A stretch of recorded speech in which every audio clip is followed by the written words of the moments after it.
Estás escuchando El Despertar, un podcast dedicado al estudio de la Biblia y enseñanzas prácticas para las mujeres en su diario vivir. Faraón ordenó que las parteras asesinaran a los niños varones recién nacidos, pero su temor a Dios les impidió llevar a cabo tal infanticidio de niños hebreos. Estas mujeres actuaron audaz y valientemente, se negaron a violar sus conciencias y desobedecieron a la autoridad civil sin temor a las consecuencias, con el fin de preservar la vida de estas criaturas.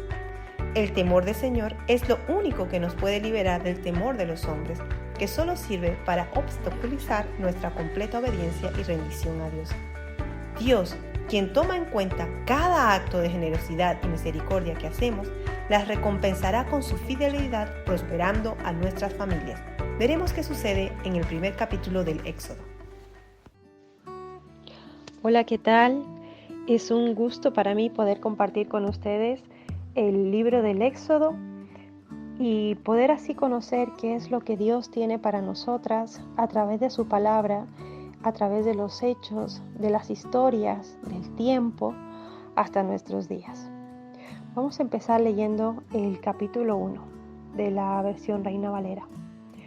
Dice así: Estos son los nombres de los hijos de Israel que entraron en Egipto con Jacob. Cada uno entró con su familia: Rubén, Simeón, Leví y Judá, Isaacar, Zabulón y Benjamín, Dan y Neftalí, Gad y Aser. Y todas las almas de los que salieron de los lomos de Jacob fueron 70. Y José ya estaba en Egipto. Vemos a la familia de Jacob, que 70 personas, que va por la mano del Señor guiados a través de Canaán hasta Egipto. Y se puede decir que traídos allí para su resguardo en un lugar seguro. A los ojos del mundo, ellos eran insignificantes. Pero si Dios está en el asunto, nunca debemos despreciar el día de las pequeñeces.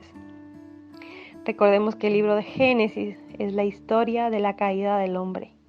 El libro de Éxodo es la historia de la redención del hombre.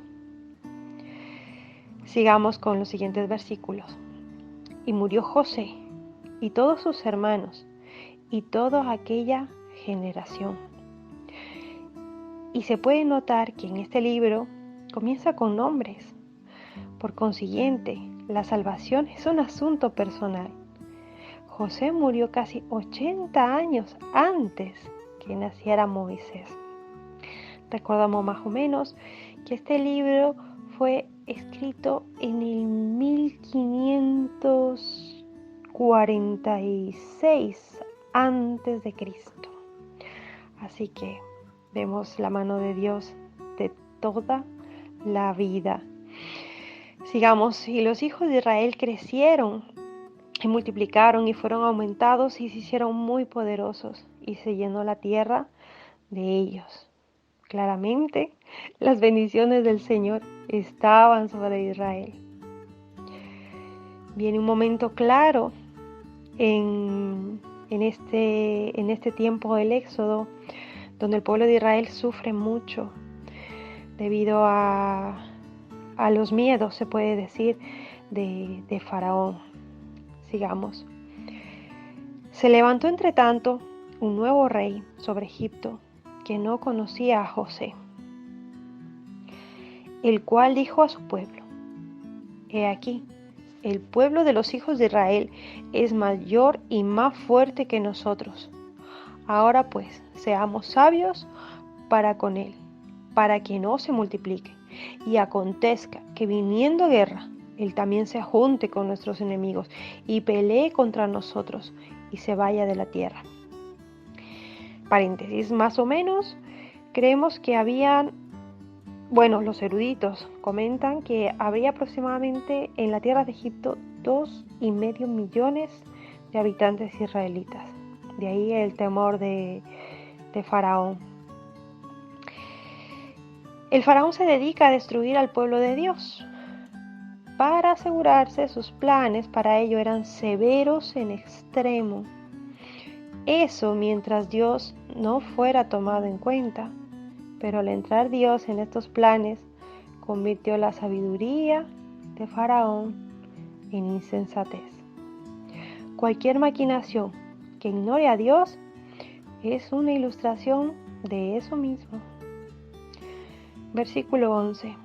Pusieron sobre él comisarios de tributos que los molestasen con sus cargas, y edificaron al faraón las ciudades de almacenaje de Pitón y Ramsés.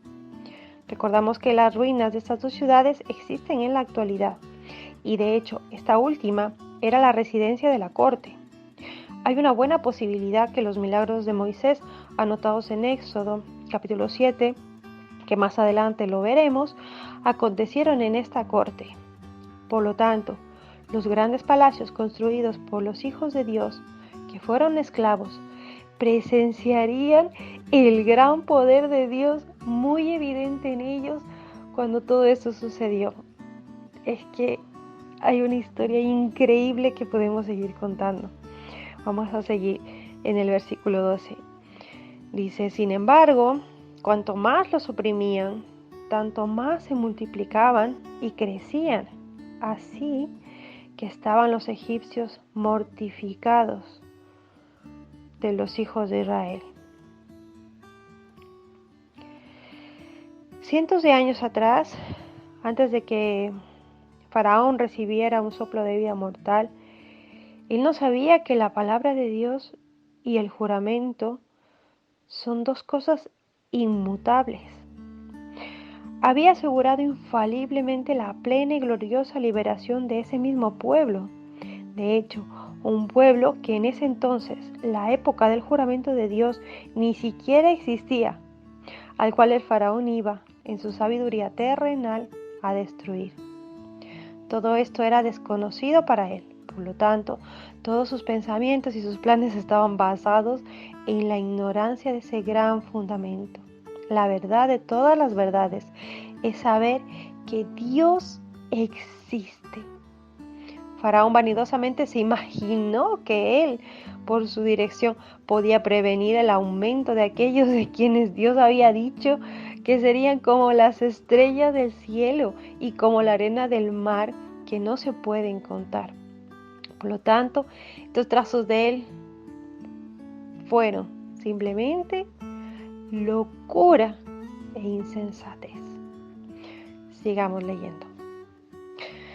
El versículo 13 dice, y los egipcios hicieron servir a los hijos de Israel con dureza, y amargaron su vida con dura servidumbre, en hacer barro y ladrillo, y en toda labor del campo, y en todo su servicio, al cual los obligaban con rigor. Y habló el rey de Egipto a las parteras de las hebreas, una de las cuales se llamaba Sifrá y la otra Fubá, y les dijo, cuando asistáis a las hebreas a dar a luz y veáis el sexo, si fuere hijo, matadlo, y si fuere hija, dejadla vivir. Wow. Hacemos una pausa. Explico. Cuando al pueblo de Israel se le trata con dureza, leemos que la palabra dureza deriva de una raíz que significa hacer pedazos, triturar. Increíble solamente imaginar la clase de trabajos que podían estar realizando los hijos de Israel a manos de aquellos egipcios que llevaban la orden directa del faraón. Pero también notamos aquí que hay una parte que a mí me causa un poco de ironía, ¿no? Porque realmente en la Biblia no encontramos los nombres de los faraones de esa época. De hecho, están casi completamente olvidados, incluso en la historia pasaron sin más. Mientras que los nombres de dos mujeres que obedecieron a Dios son reconocidos por múltiples millones en cada generación. Las dos nombradas aquí por lo visto, estaban a cargo de muchas, sino de todas las parteras en el pueblo de Israel. Recuerden sus nombres, eran Sifra y la otra era Fubá. 2 mujeres que decidieron obedecer a Dios antes que a un mandato del ser más poderoso que existía en la tierra, el faraón. Porque ellas conocían a Dios, porque sabían que Dios existe, porque tenían la promesa de que su tierra sería de millones, de millones, de millones sobre la tierra. Así que es un alivio conocer y saber que allí, en medio de una circunstancia dura y difícil, están las mujeres decidiendo que van a obedecer a Dios por su promesa que obedecer el mandato del faraón. Increíble. Sigamos.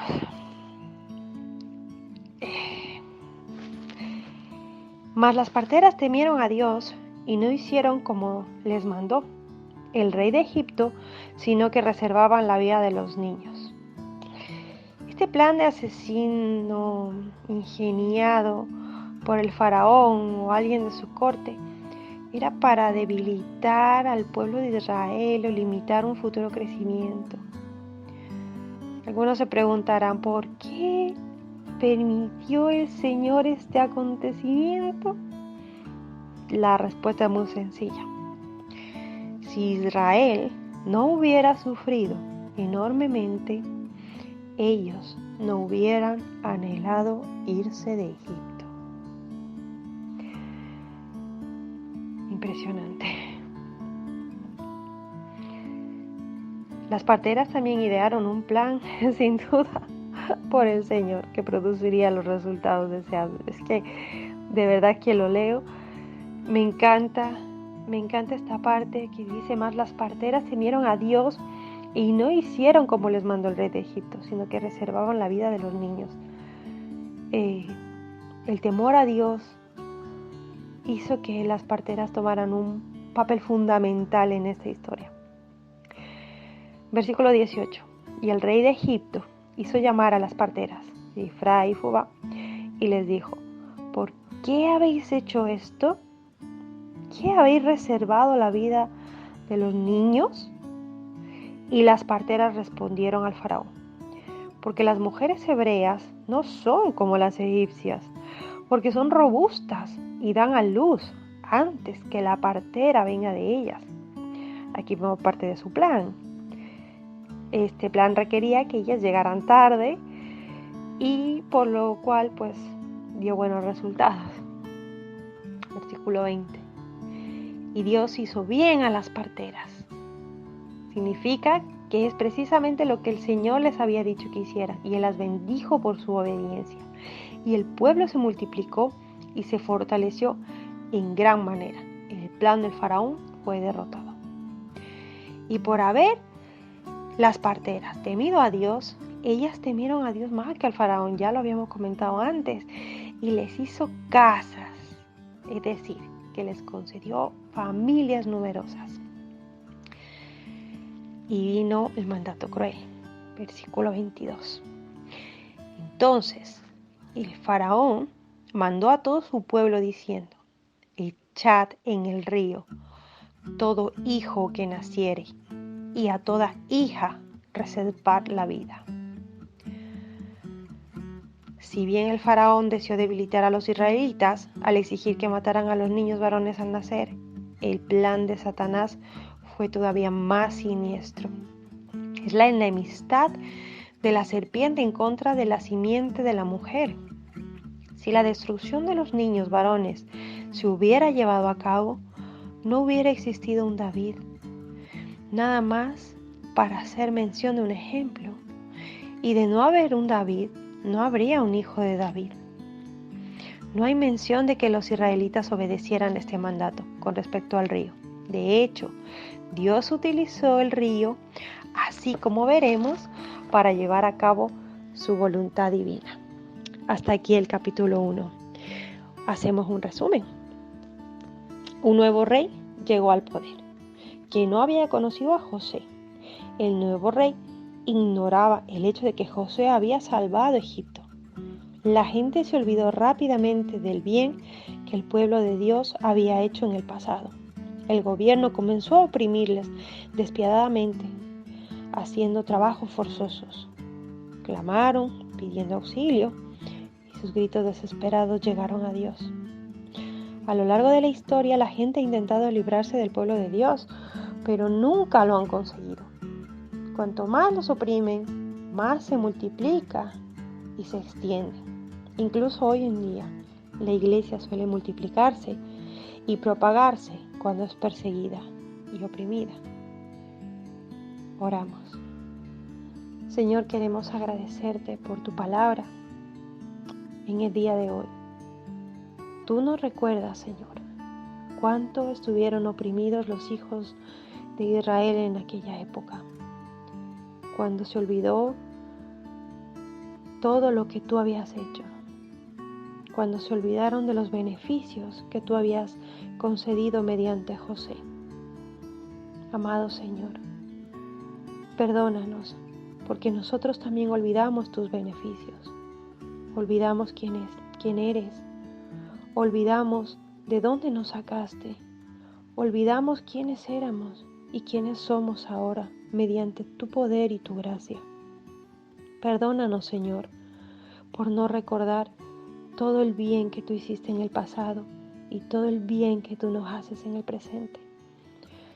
Te pedimos, Señor, que tú mantengas, Señor, tu promesa en nuestras vidas y que, Señor, tu Espíritu nos ayude a mantenernos firmes a ti, con reverencia y temor, incluso como lo hicieron estas parteras, Ifrá y Fubá. Ayúdanos, Señor, a temerte a ti con un temor reverencial antes que a cualquier cosa del mundo. Permítenos, Señor, que podamos obedecer a tu palabra, a tus mandamientos, Señor. Y aún así, en momentos de opresión y en momentos de angustia, sabemos que si clamamos a ti, tú nos escuchas. Gracias, Señor, por tu palabra. Gracias por enseñarnos que tú existes, que tú estás presente en cada detalle de la historia de nuestra vida. En el nombre de Jesús. Amén.